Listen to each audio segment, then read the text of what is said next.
کبھی تنہائی کوہ و دمن عشق، کبھی سوز و سرور و انجمن عشق، کبھی سرمایہ محراب و منبر، کبھی مولائے علی خیبر شکن عشق۔ کوہ و دمن کہتے ہیں پہاڑ اور وادی کو، سوز و سرور عشق کا جذبہ اور نشہ، انجمن کہتے ہیں محفل کو، سرمایہ کہتے ہیں پونجی دولت،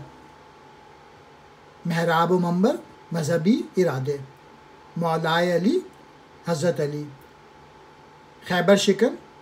قلعہ خیبر کو فتح کرنے والا۔ کبھی عشق پہاڑوں کی تنہائی کو پسند کرتا ہے، کبھی محفل اور اس کے سوز اور نشے میں مست رہنا پسند کرتا ہے، کبھی محراب اور منبر کو زینت بخشتا ہے، اور کبھی حضرت علی رضی اللہ تعالی عنہ کی طرح خیبر کا قلعہ توڑ کر رکھ دیتا ہے۔ یعنی عشق اپنی حالتیں اور کیفیات بدلتا رہتا ہے۔ اس رباعی میں علامہ اقبال نے عشق کے جذبے کی لامحدودیت کو اپنا موضوع بنایا ہے۔ اقبال کے نزدیک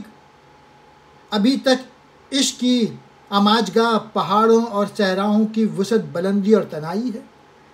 کبھی کسی محفل کا سوز اور سرخوشی عشق کے مظہر میں ہے، کبھی یہ عشق جب حقیقت الہی سے روشناس ہوتا ہے تو پھر محراب و منبر یعنی مسجد کی محراب اور اس کا منبر کا سرمایہ بن جاتا ہے، اور جب عشق حقیقی کا جذبہ انتہا پر پہنچ جاتا ہے تو مولائے کائنات حضرت علی مرتضیٰ کے سیرت و کردار میں ڈھل جاتا ہے اور